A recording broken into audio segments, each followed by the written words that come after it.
The lure. It's the Feelfree Lure 11.5. It's a little slightly less than 12 feet. It's in the lime green camo pattern. I really like it. I've fished on it since probably late July, probably a dozen or so times. And let's get started. I want to start here in the bow of the kayak with this hatch. It's a pretty big hatch, and you might see later on it's got plenty of room. But not only that, but I can store, for example, the wheels that this is sitting on top of. I can break down and store in here. I can put my fishing bag. I've transported this with my PFD inside. And something you might notice, I'm going to blur this out, but putting your name and contact information somewhere on here in case you get separated from your kayak. The Coast Guard doesn't think that they're searching for a person if you wind up getting picked up separately. So anyway, there's plenty of room here. It's got a nice rubber seal. This has been dry as a bone. The seal's done a pretty good job. I do think the last time I cleaned it, a little water got in, only because I was spraying directly at the seal. And obviously it worked itself in, but maybe a drop or two at the most. I've been in some pretty rough waves, and it's handled pretty well. So that's the hatch. Locks nicely. It's got this couple places, there are flat spots for you to mount things. Moving further back, it's got these built-in handles that are great for when I load. This paddle holder, as you'll see a little later in a different video, I don't necessarily use all the time, but it is convenient. There's one on each side. It comes with these bungees, allows you to strap these your paddle straight in, and also these tracks that are built into the kayak, nice and flush. I do like that they're flush like this and not sticking out. But these are non-standard tracks. These are Feelfree proprietary tracks. It's probably one of the downsides of the track system is that it's a proprietary system, and you have to get some additional adapters. I don't know if you can see that there for this Railblaza mount. I have to have these special adapters to make the peripherals fit. The other neat thing about this is, and you can see I have a fish finder installed, but it's installed on what they call a pod. And so this pod comes right out, as you can see, and it doesn't come with the fish finder obviously, but it slips in and out. And what it does is it gives you access to under the hull. Now with the transducer in, and I'll talk about this later, it's well protected. These pedals right here are part of the rudder system. I'll cover that in a minute. But also these the footrests themselves are adjustable, as you can see, forward and back. And there's a lift and assist strap. Probably the selling point for a lot of people on this kayak is the seat. And let me address this separately. Put this here so you can see it.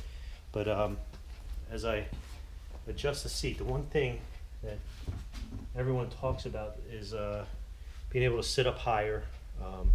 And a lot of different companies have different options on how to lift you up. I think the neat thing about this is this thing can go all the way down, and then lifting it, every click is about an inch, about 10 inches. And personally, like I say, about 2/3 of the way up most of the time. I love this seat. It's a great seat. It's very comfortable. In the beginning, it took a little while to get used to with the low back, but there are risers, aftermarket risers. It has some neat pouches on the side. It does come off of the kayak too, so that's what I do when I transport. I do transport it without the seat on it. I will talk at a later date and show how I actually transport it on my Jeep. But that's the seat. It's called the gravity seat, and it is one of the major selling points of the kayak. Now, for those who are saving for a kayak, I mean, this is a reasonably priced kayak. But that's a selling point. You're not going to get that on some of the, like I'll say, the big box store kayaks, even though those kayaks are fine. And I've known some fellow kayak fishermen that have some of those types of kayaks, and they're great. They're great kayaks, very stable and great platforms. But it depends on the company you're going with. Some of the other companies, like I say, address it a different way. But I like how Feelfree did this. I'm going to move further back. You can see I've got my crate in here. My hog trowel is just got that, and I've got a leash on it. Obviously the crate does not come with it. I'll talk about that later. There's more tracks in the back. These bungees and these clips do come with it, and the handle is part of this as well, which helps. It has a flexible handle as well as a built-in handle. I actually use both when I'm loading, so that's nice to have. You can see the rudder, and I'll talk about the rudder in a second here, but the rudder was really easy to install. It took about an hour. I probably could have taken less, but I just took my time with it. And the rudder doesn't come standard on this boat, on this kayak, but I would call it a requirement, and only because in windy conditions, it's just easier to paddle. In current conditions, not that I paddled a lot in heavy currents, but particularly in wind, I have paddled in some windy conditions, and I couldn't imagine paddling and keeping this straight without it. And it does move up and down. It's in the up position now. You can see with this cable, it's tied up to the front. As you saw before, the pedals allow you to steer from your feet.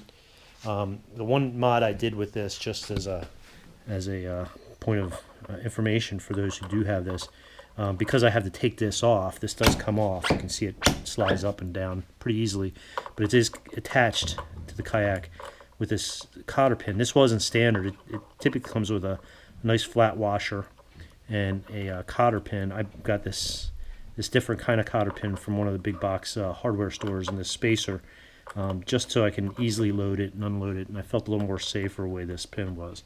So that's something for you to consider. The other selling point for this, and a lot of folks is this wheel and the keel.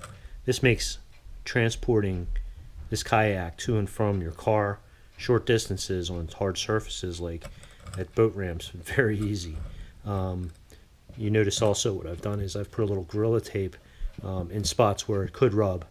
There have been folks that say it rubbed all the way through.